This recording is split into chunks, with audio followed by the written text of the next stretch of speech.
গল্প গোপন প্রেমের রহস্য ও বন্ধুর ত্যাগ।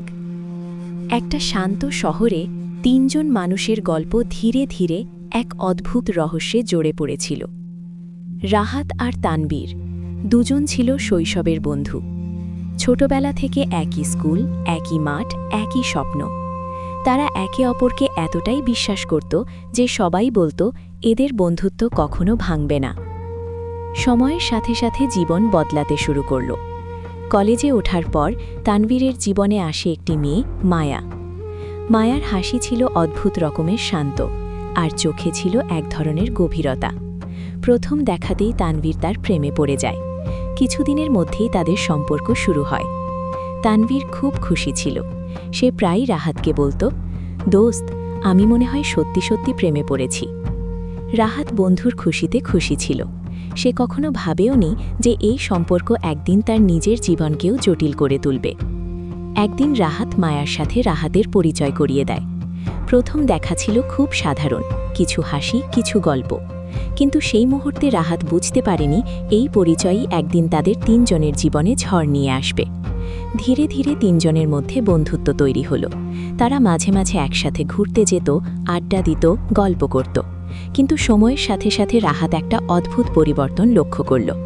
মায়া মাঝে মাঝে তানবীরের চেয়ে রাহাতের সাথে বেশি কথা বলতে চাইত। ছোট ছোট বিষয় নিয়ে আলাদা করে মেসেজ করত।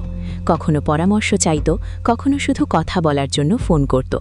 প্রথমে রাহাত এটাকে স্বাভাবিকই ভেবেছিল, কিন্তু একসময় সে বুঝতে পারল মায়ার চোখে তার জন্য অন্যরকম একটা অনুভূতি আছে। একদিন সন্ধ্যায় তারা তিনজন পার্কে বসেছিল। হঠাৎ তানবীর একটা ফোন পেয়ে একটু দূরে চলে যায়। সেই সময়ে মায়া ধীরে ধীরে বলল, রাহাত, তুমি কি কখনো ভেবেছ মানুষ ভুল সময়ে ভুল মানুষকে ভালোবেসে ফেলে? রাহাত চুপ হয়ে গেল। তার মনে তখন হাজারটা প্রশ্ন ঘুরছে।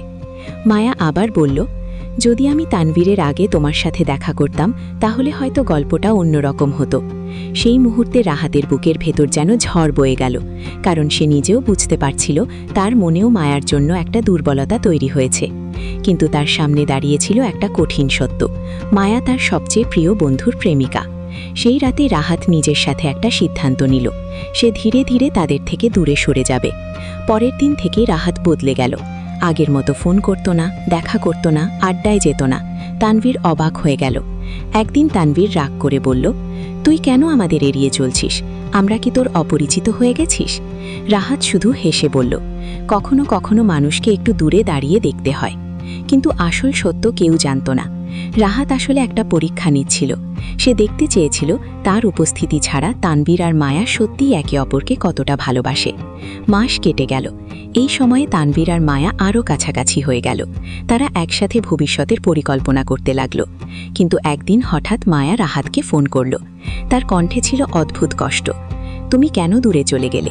তুমি কি জানো তোমার জন্য আমার মন কতটা অস্থির? রাহাত দীর্ঘক্ষণ চুপ থাকল। তারপর বলল, কিছু ভালোবাসা আছে যেগুলোকে নিজের কাছে রাখলে সবকিছু ভেঙে যায়, তাই দূরে থাকাই ভালো। মায়া কাঁদতে কাঁদতে ফোন কেটে দিল। কয়েক মাস পরে তানবীর আর মায়ার বিয়ে ঠিক হলো। বিয়ের দিন অনেক মানুষ এসেছিল, কিন্তু রাহাত দূরে দাঁড়িয়ে সব দেখছিল।